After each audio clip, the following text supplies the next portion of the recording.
And the D-line pinching together must be expecting the run.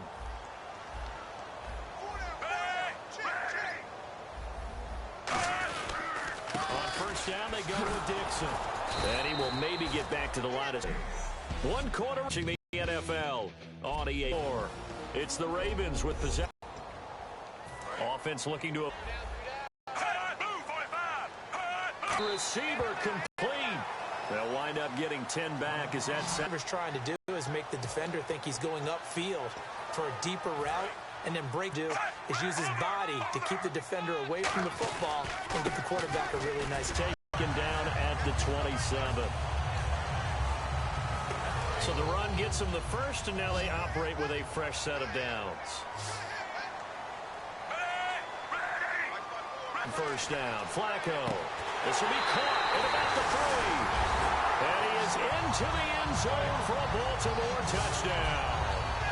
Dontrell Inman, his 6th touchdown of the season. And the Ravens are an extra point away from tying the football game. And it's up and good.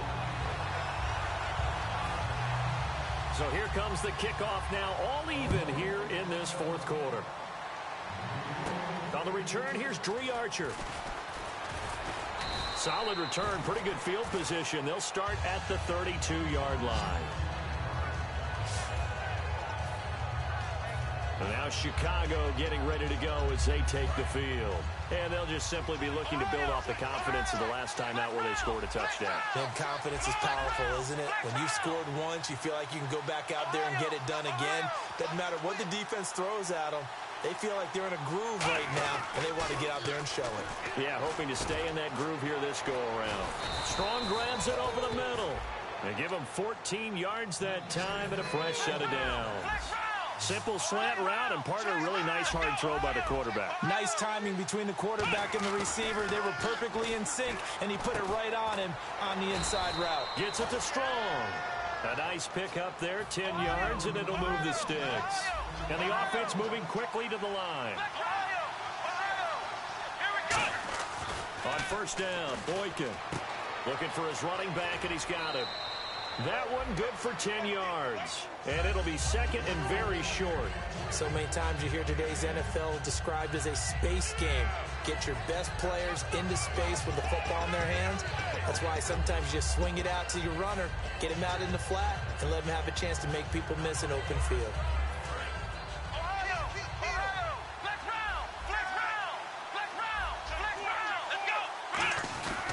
This is Howard on second down, and he gets it down to the 32. 2 yards on the pickup there, but it's enough to give him a new set of downs.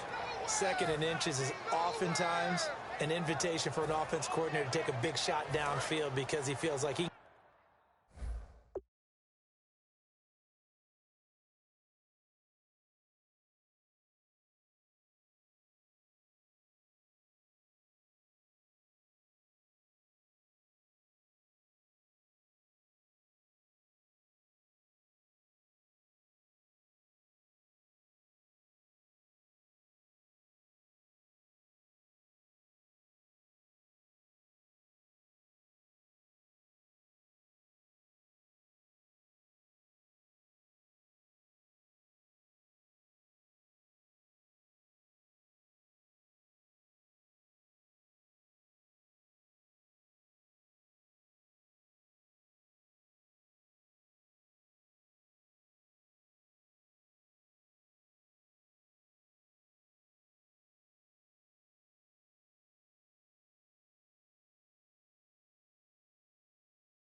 come back on third down and pick up the first down.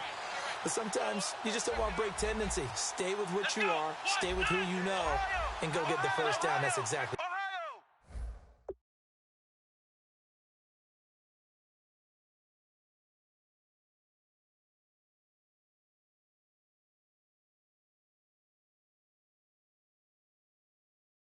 What they did. Throwing here, Boykin on first. And they're not able to hook up there. Incomplete. Jalen Strong, the intended receiver. And that'll bring up second down. I think that's a big-time play there because the slant route is really hard to cover because the timing is so quick. But able to see it, diagnose it, and get to the football, that's why he was able to bat it away. 2nd and 10 now, Boykin. And he comes back with one complete. They pick up 12 on the play there, and they move the chains. And he was able to find a very soft spot in that zone coverage. I love that term, Brandon. That soft spot where you find the open area, set up, and catch the football before the hard collision comes afterwards.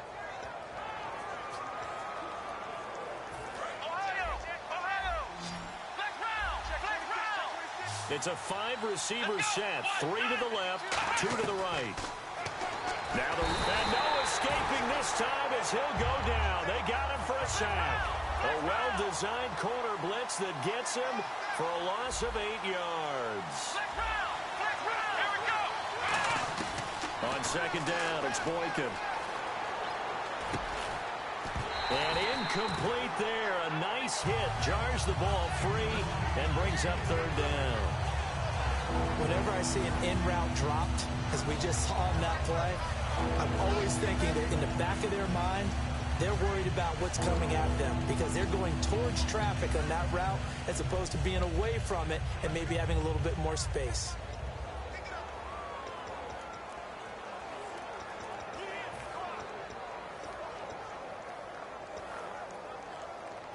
Ninth play of the drive now on 3rd and a country mile. And the play clock's running down. And the Ravens bring out an extra defensive back here on 3rd down. Could be a blitzer. And this time he's got the hook up. It's complete. They do get 9, but it leads to 4th down. One hallmark of good defenses is understanding the game, understanding positioning, and tackling immediately in the secondary after catches. I think we just saw that on display right there. Got to him before he ever had a chance to think about turning it upfield. And his kick here is good. And with that, they take the lead here 20-17. So the drive here ends with a field goal, and that does give them the lead, but this one is still a long ways from over. And you love to be able to look up at the scoreboard and see that you're out in front, but then you take one look across the field and see that offense is raring to come back out, and you think, I don't know that field goals are going to be enough to get us home. And this will be a touchback as that sails over the end line. And now Baltimore gets set to take the field. And they're hoping to capture some of that magic they had last time out when they were able to put together a scoring drive. But they're still down here, Charles. Not the major concern, though, because of what you talked about. They scored the last time out. They feel good about themselves. They feel like their game plan is now in effect. They know how to attack and what plays they want to put together. But nowhere to escape, and he goes down. It looks like a loss of right around 11 there on 1st down to set him back on 2nd. Well, so much for setting the tone of the drive offensively. Giving up a big sack that loses that kind of yardage, not a great start.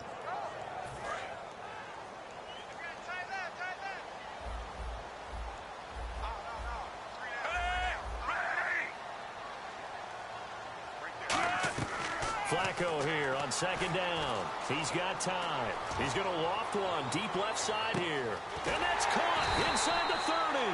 And all the way down to the 22-yard line. There will always be a place for methodically marching the ball downfield.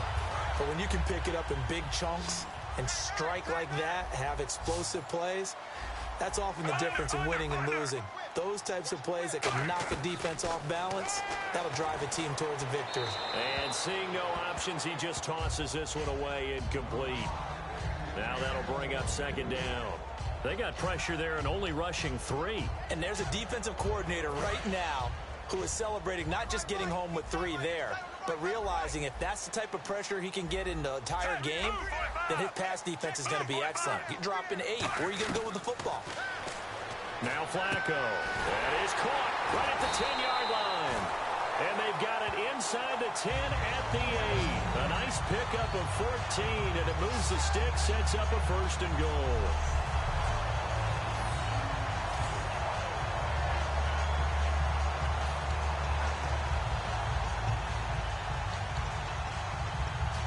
So this offense really needs to make something happen here late in the 4th with the football. So now it's 1st and goal. On 1st and goal, Dixon. And he'll be stopped just outside the 5 at the 6. That gets him 3 yards closer here as it brings up 2nd and goal. So this is the 2nd consecutive week as you look at the numbers that he just doesn't seem to have the same pop as we normally see him with. Is there an injury we don't know about? That's what I'm wondering. Because that's a legitimate question right now. We're used to speed, power, all coming together. And what I've always loved about him is his vision. You know, last week he didn't have that as well. Always thought he was picking the wrong hole to try and run through. And his blockers, they seem to be getting him to the right place, but he picked the wrong spot. We're seeing some of that again this week. Can they snap it together? Can they get back in sync? Because normally we see them go together very, very well. Partner, how many times have you heard it? Pressure creates diamonds, right? But it also bursts pipes. And on that one, that's what they got. They got after him, and he was fortunate just to get rid of it. Yeah, he just had to chuck it away. And Tucker's kick right there. It's good. And we are all tied here in the final stages. So now then, it's a big kick there to get this game back to even. Now the worry is, did you leave too much time on the clock? Because another field goal could still do you in. Brandon, we're going to see right here. I would expect that after the kickoff, this offense is going to come out throwing. So those first few plays are going to be the key.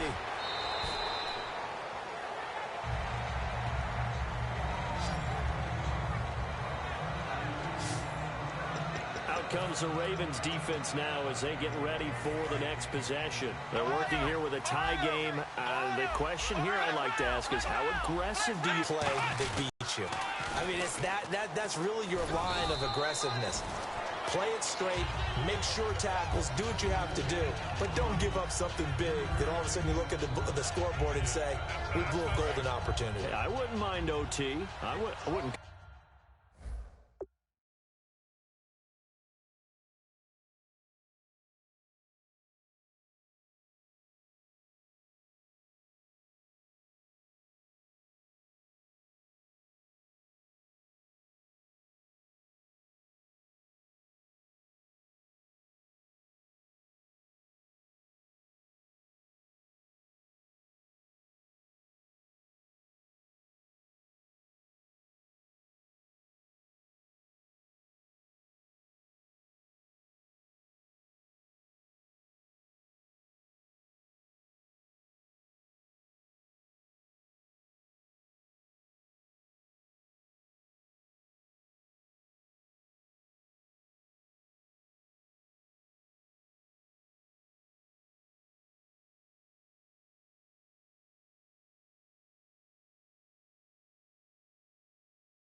I wouldn't complain either. Just make sure you call the producer and tell him to cancel our table for dinner tonight.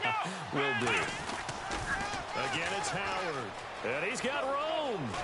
And he'll be taken down, but not before he gets into enemy territory. 17 yards on the pickup there, and the drive will continue. Absolutely love the run right there. This guy's known for his quickness, but also for his speed. And he's able to get to the second level almost before you blink if you give him any type of blocking. Always talk about slot receivers.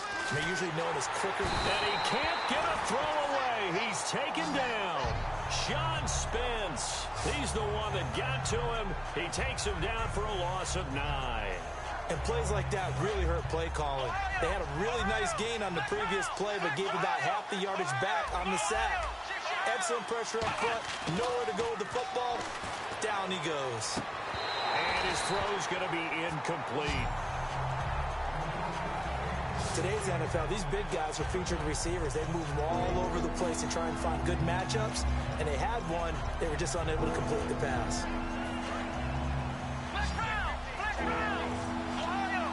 And it looks like we've got a dime set here defensively. 6 DBs in the game. Now Boykin. And incomplete. The contact made the ball roam free and brings up 4th down.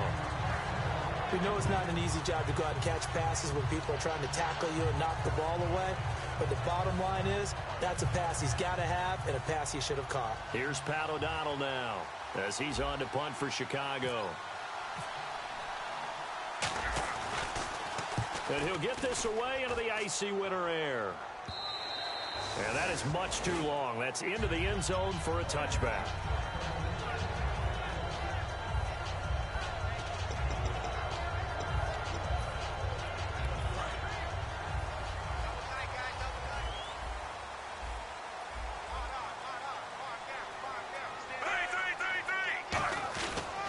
The drive begins with a run by Dixon. And he'll get this up. Now the Bears electing to call a timeout defensively. It's just their first. They've got 2 more to use here in the final stages. Let's see what the offense comes with here. 2nd and 8.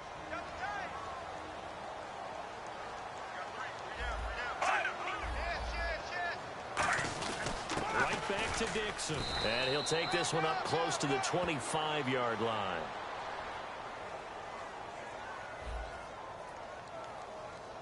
So oftentimes you see defensive holding. Here it's offensive holding for the flag.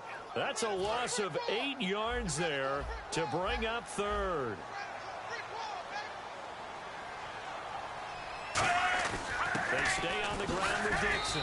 And he finds enough of an opening to get this one back up to his 20. And now the Bears going to signal for another timeout. And as the two teams talk it over on their respective sidelines, we take a break. And the Bears in the nickel. No, wait, they're in the dime. 6 DBs out there on 3rd. Could play an exotic coverage. Dixon on the give from Flacco. And he'll go down just shy of the 25 at the 24-yard line. It's a little teaching moment here. Overtime rules. Remind us how this goes, partner. Okay, so in the past, we had sudden death. First team to score wins, but no longer. Now, if the team receives the ball, scores a touchdown, they win the game. If they kick a field goal, though, or don't score, the other team gets a possession. And after both teams get a possession, then we're into sudden death. First team to score wins the game.